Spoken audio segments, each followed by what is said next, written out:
तो आप देख रहे थे सुधांशु त्रिवेदी को हमलावर दिखाई दिए हैं कांग्रेस के सैम पित्रोदा के पूरे बयान पर और कांग्रेस की सोच पर, साथ ही साथ हमला किया है कांग्रेस के मैनिफेस्टो में जिस तरह से विरासत या फिर वेल्थ डिस्ट्रीब्यूशन की बात है। इसी पर चर्चा करने के लिए हमारे साथ शेखर अय्यर साहब जुड़े हुए हैं। शेखर अय्यर साहब, जहां सुधांशु त्रिवेदी ने कहा कि दो सिद्धांतों को एक साथ लाके नहीं रखा जा सकता, यानी कि उन्होंने कहा कि कांग्रेस की ये जो पूरी मंशा वेल्थ डिस्ट्रीब्यूशन की है वो भारत के उस स्वभाव और सिद्धांत पर बड़ा हमला है। क्या आपको ये लगता है कि चुनावी मैनिफेस्टो में एक दलील देना, वेल्थ डिस्ट्रीब्यूशन का जिक्र करना महज चुनावी दस्तावेज तक नहीं अब रह गया है, बल्कि ये बड़ा प्रहार भारत की उस पूरी भावना, भारत की एक तरह से शैली, भारत के जो सिद्धांत रहे हैं उस पर एक हमले की तरह से भारतीय जनता पार्टी इसे ले रही है?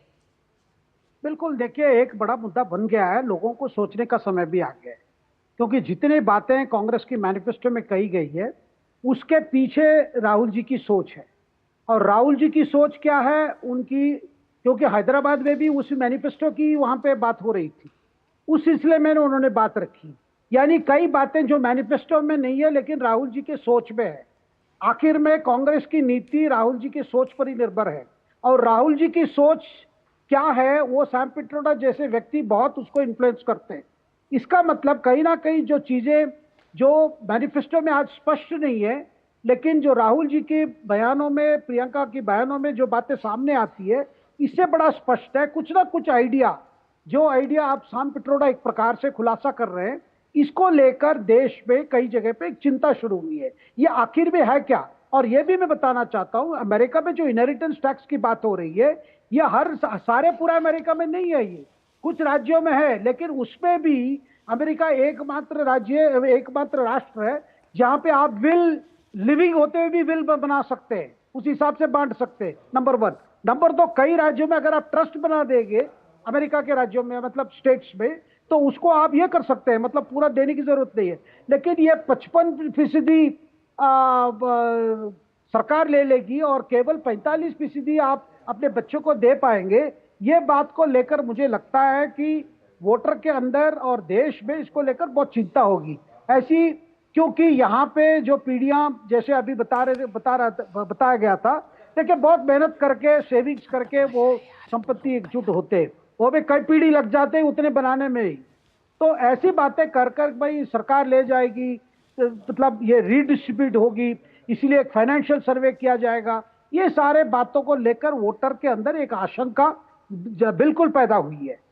जी, क्या शेखर अय्यर साहब, आप इस पूरे मामले को इस तरह से भी देखते हैं कि कांग्रेस ने अपने मैनिफेस्टो में वेल्थ डिस्ट्रीब्यूशन का जिक्र किया जिसे जनता उस बारीकी से शायद नहीं समझ पाई है, जो कि आपने भी कहा कि कांग्रेस ने इस पे बहुत विस्तार से कुछ बताया नहीं है, लेकिन जो बातें अब सामने आ रही है सैम पित्रोदा के बयान के बाद और जिस तरह से प्रधानमंत्री नरेंद्र मोदी ने छत्तीसगढ़ की सरगुजा की चुनावी रैली से इन बातों को सामने रखा। उन्होंने कहा कि मध्यम वर्ग जो बहुत मेहनत से कमाई करता है, अपनी एक पीढ़ी में जो कमाता है, उसकी कोशिश होती है कि वो इतना कमाए कि वो अपने आगे वाली पीढ़ी को कुछ दे सके। लेकिन अगर यही समाज में संकट पे अगर आ जाएगा, कांग्रेस जिस तरह से अपने मैनिफेस्टो में लिख रही है, क्या मैनिफेस्टो ये कहता है वेल्थ डिस्ट्रीब्यूशन? ये देखिए, कांग्रेस मैनिफेस्टो वेल्थ डिस्ट्रीब्यूशन कि डायरेक्टली नहीं कहा गया, ये कहा गया भाई हम सर्वे कराएंगे, देखेंगे और पॉलिसी ऐसे बनाएंगे जिस तरह इसकी रिडिस्ट्रीब्यूशन होगी, सबको मौका मिलेगा। देखिए, गरीबी दूर होना है, इसमें कोई दो राय नहीं है, लेकिन कैसे होना है, क्या रास्ता अपनाएंगे, ये बात है। क्योंकि पहले लग रहा था कि कांग्रेस की सोच में ज्यादातर अल्ट्रा लेफ्ट की मतलब बातें आ रही है, यानी जिसको माओवादी चेतना कहिए, ये चिंतन कहिए, जो भी कहिए। लेकिन आज इसको डाइवर्ट करने के लिए, जैसे आज प्राइम मिनिस्टर कह रहे थे भाई ज्यादा माओवादी की बात हो रही है तो बता दो भाई अमेरिका में भी ऐसा ही है। लेकिन एक बात क्लियर है,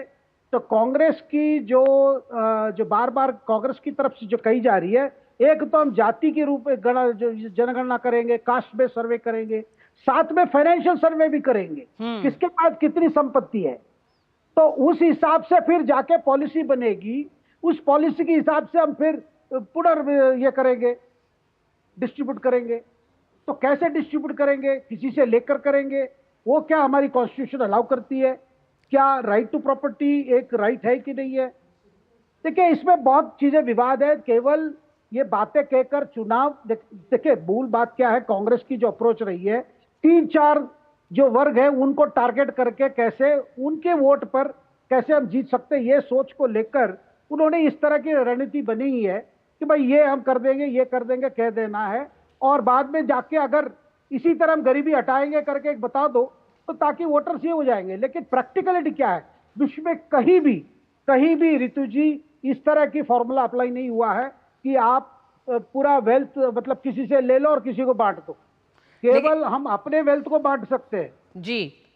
लेकिन आप इस तरह लेकर बांटेंगे, इसमें लीगल बातें आती है, लीगल इश्यूज आती है, जो सही बात भी नहीं है और सच बात भी नहीं है और जो प्रैक्टिकल भी नहीं है। उन बातों को कांग्रेस एक प्रकार से छुपा छुपा के कर रही है, क्योंकि आज साहब पिट्रोडा के बयान के बाद कांग्रेस की तरफ भी कही गई है भाई ये हमारा आइडिया नहीं है, हम इसको डिस्टेंस करते हैं। लेकिन शेखर साहब आप हमारे साथ बने रहिएगा, हमारे साथ शैलेंद्र मिश्रा भी जुड़ गए हैं। शैलेंद्र से बात करेंगे, लेकिन शेखर साहब जिस तरह से हम लगातार इस पर बात कर रहे हैं और इस समय समझने की भी जरूरत है बहुत ज्यादा, क्योंकि कांग्रेस ने अपने मैनिफेस्टो में जिस डिस्ट्रीब्यूशन ऑफ वेल्थ का जिक्र किया उसे लेकर प्रधानमंत्री ने जब सबसे पहली बार ये बात कही कि भारत में एक बड़ा संकट सामने आने जा रहा है, कांग्रेस ने अपने मैनिफेस्टो में जिस वेल्थ डिस्ट्रीब्यूशन का जिक्र किया है वो कहीं ना कहीं इशारा करता है कि बड़ी सबकी संपत्तियों का सर्वे करके, यानी फाइनेंशियल सर्वे करके उस संपत्ति को ज्यादा बच्चे वालों में बांटा जाएगा। एक स्टेटमेंट ये भी था जिस पर कांग्रेस ने पलटवार किया, लेकिन उसके बाद अब सैम पिट्रोडा का बयान बहुत साफ ये दिखाता है कि विदेशी यानी फिर या कि अमेरिका की जो नीतियां रही हैं उसको कहीं ना कहीं भारत में अपनाने की जो बात की जा रही है। दो अलग अलग सिद्धांतों पे दो देश चल रहे हैं। हमारा समाज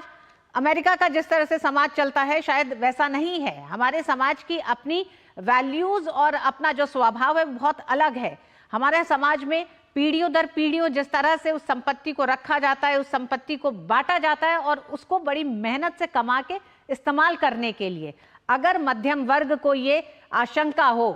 कि ये संपत्ति उनसे ले ली जाएगी, तो क्या आपको लगता है कि ये इस चुनाव में एक बड़ा मुद्दा होने जा रहा है? हम जानते हैं 2 दिन के बाद दूसरे चरण का चुनाव है। बिल्कुल ऋतु जी, ये सारे बातों को लेकर वोटर के अंदर चिंता आएगी,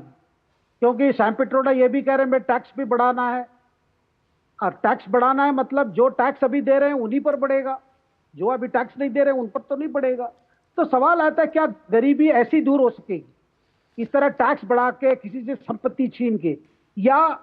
ऐसा कदम लिया जाए जिसमें जो अति गरीब है उनको खड़े होने के लिए मौका देने के लिए कई कार्यक्रम करके, पॉलिसी इनिशिएटिव्स करके होना है, जो बात बार बार एनडीए और बीजेपी कह आ रही है। शेखर साहब आप हमारे साथ बने रहिएगा, इसलिए कि एक और अभी बड़ी खबर आ रही है। दिल्ली आबकारी नीति घोटाला मामले में मनीष सिसोदिया की न्यायिक हिरासत